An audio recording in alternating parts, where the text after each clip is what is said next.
Gracias, muchísimas gracias por continuar con Uno más Uno. Pavel Isa Contreras, bienvenido. Aquí está. Un gran placer estar de nuevo con ustedes. Bienvenido.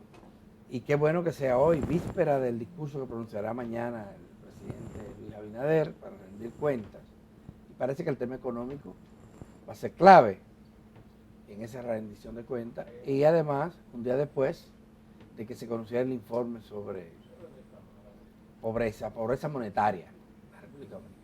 Vamos a comenzar por ahí, Pavel. Sí, creo que el informe trae buenas noticias, halagadoras, pero es importante, yo quisiera precisar de qué se trata. ¿Qué es pobreza monetaria? La pobreza monetaria es un indicador que muestra el porcentaje de hogares que recibe un ingreso de pobreza insuficiente para llevar una vida digna. Eso es. Entonces, en el caso del informe que acabamos de presentar, lo que está diciendo es que el porcentaje de hogares en esa condición bajó en la República Dominicana en el año 2023 desde 27.7%, ese era el dato en 2022, a 23%, es decir, una caída de 4.7 puntos porcentuales. De manera que ahora la pobreza solo afecta a menos de un cuarto. En la pobreza monetaria. Yo creo que es importante señalar lo siguiente. Es un indicador monetario, pero la pobreza es multidimensional. Es una situación compleja, en donde si un hogar pobre, un hogar muy pobre, no solo no tiene suficientes ingresos, también vive en unas condiciones físicas inadecuadas.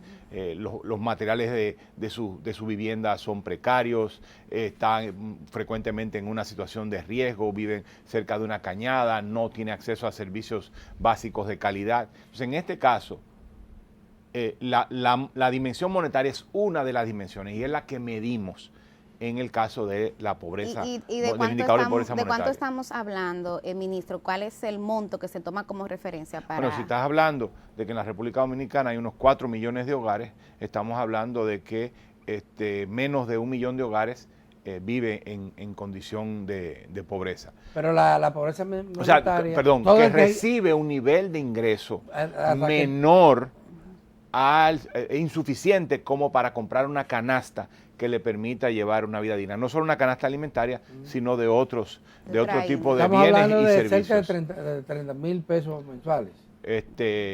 Bueno, la pobreza monetaria por persona anda por 8 mil pesos. Pero por hogar. O sea, por hogar, cuando tú no lo multiplicas por el número promedio de personas por hogar, estamos hablando de 8 por, digamos que sea 3, creo que un poco está por debajo de 3, estamos hablando de 7 por 3, 23, 24 mil pesos al mes. Ese es más o menos el indicador. No lo puedo precisar, pero es más o menos. Casi 29 mil. Entonces, no 29 porque se lo elevaron ustedes. El límite, bueno, no lo preciso en este momento, sí, pero entonces estamos hablando de que el año pasado hubo una reducción sensible del porcentaje de hogares que recibe un ingreso insuficiente. Ahora estamos hablando todavía de que tenemos un 23% de los hogares dominicanos no reciben un ingreso suficiente. Más allá de las condiciones de vida, el ingreso que perciben... Además el porcentaje que en términos porcentuales es pequeño, pero en términos absolutos es grande todavía, de hogares en pobreza extrema. En pobreza extrema. Estamos hablando de entre 3 y 4% de los hogares. Y ese porcentaje de hogares en pobreza extrema no cambia mucho. A pesar de que la pobreza general baje, la pobreza extrema, es decir, ese porcentaje de hogares que no recibe un ingreso lo suficientemente elevado como para tener la capacidad de comprar la canasta alimentaria, ese es el concepto de pobreza extrema, no se modifica mucho, aunque la pobreza general baje. Eso significa que se trata de una población que tiene que ser objeto focalizado de políticas. No se trata de una población que va a mejorar porque la economía en general mejore en términos, porque los ingresos suban, porque los empleos mejoren. Hay un tema de exclusión muy profunda ahí que hay que prestarle particular atención. Pero hay otras buenas noticias, Alberto, déjame decirte. No solo es que la pobreza, el porcentaje de hogares en pobreza monetaria cayó de 27.7 a 23, sino también que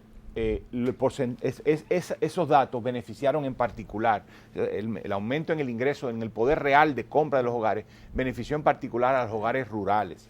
En el año 2022, el 30.9% de los hogares rurales recibiría un ingreso de pobreza. En el año 2023 ese porcentaje se redujo a 24.6%.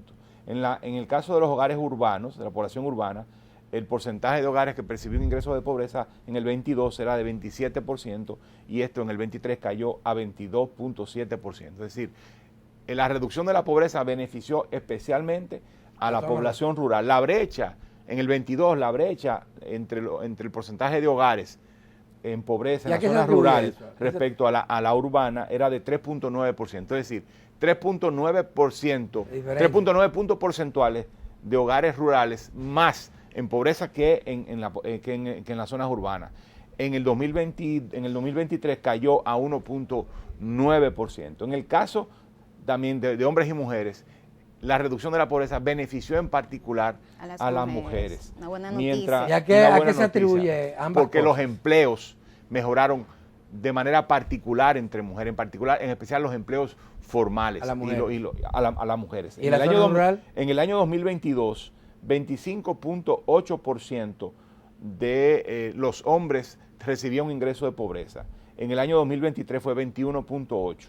Entre mujeres pasó de 29.4% a 24.1%. La brecha se redujo entre hombres y mujeres de 3.6% a 2.3%. Es decir, que en el caso de la mejora en las zonas rurales, Pavel, ¿cómo se explica? Aumento en los ingresos en las zonas rurales, que no solo es ingresos relacionados con el trabajo y la agricultura. A veces confundimos ruralidad con agricultura. No, la economía rural es mucho más diversa que la agricultura. Pero en este caso, obviamente, los ingresos agrícolas y no agrícolas en las zonas rurales aumentaron de manera importante. Creo que no hay mucha diferencia con lo que pasó en el resto del país. Dice, ¿por qué?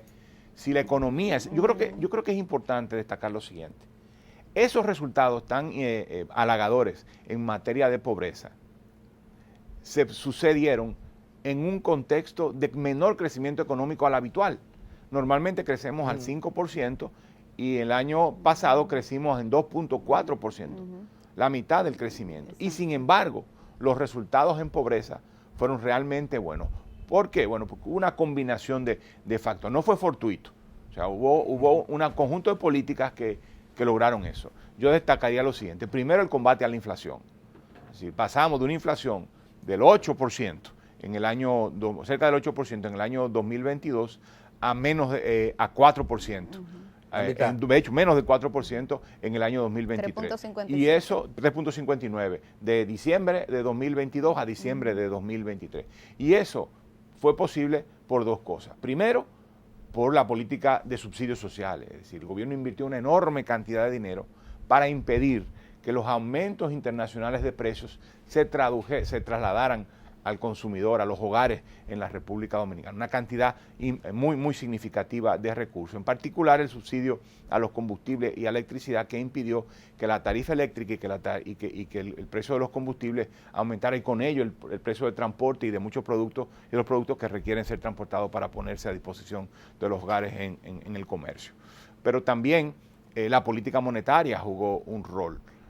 Si bien la inflación ha sido principalmente importada, también hay fuentes domésticas de inflación. Entonces, la política monetaria apretó, secó un poco la economía de dinero, aumentó la tasa de interés, pero eso redujo la presión inflacionaria. Esas dos cosas hicieron que los aumentos en los ingresos nominales de los hogares, los aumentos de salario, los aumentos de los ingresos porque la gente encuentra trabajo, porque genera más negocio, no se lo comiera la inflación, por lo menos no de la manera en que sucedió en 2022 y en 2021. El otro elemento fue los aumentos de salario. Yo creo que jugaron un rol fundamental. Es decir, hubo varios aumentos de salario que hicieron que los ingresos de los hogares aumentaran. Y todo eso en un contexto en el cual se crearon más empleos.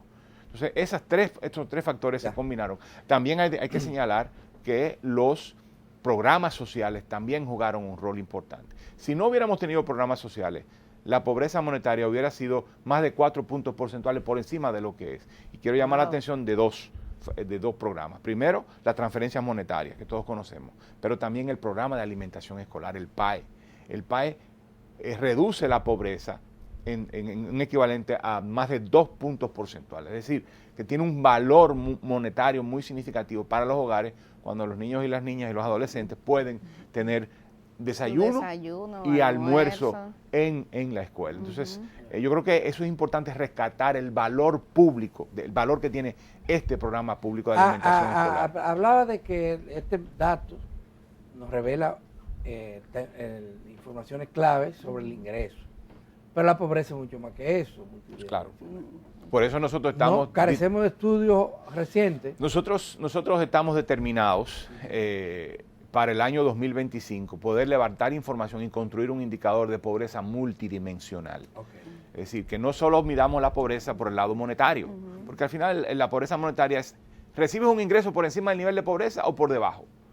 Y digamos, eso hay que saber que es limitado. Si recibes el ingreso un poco por encima, si tu ingreso está un poco por encima del nivel de pobreza monetaria, se te considera no pobre. Sí. Si estás un poquito por debajo, se te considera pobre. Pero probablemente la diferencia entre uno y otro, entre una y otra situación, no es particular. Entonces es importante capturar todas las dimensiones de la pobreza. Y por eso vamos a desarrollar con la Oficina Nacional de Estadística un indicador de pobreza multidimensional que te diga qué porcentaje de los hogares no recibe servicios básicos y cuáles son los servicios básicos que no recibe o que los recibe con precariedad, por ejemplo, cuál porcentaje de hogares tiene la calidad de la vivienda es inadecuada, aunque varios de estos datos lo da el censo, y lo vamos a ver que va a estar siendo publicado en este año 2000, pero no tenemos este tipo de datos anualmente. Sí. Nosotros tenemos la determinación de que a partir de 2025 podamos tener este tipo de datos anualmente, y al tiempo que damos información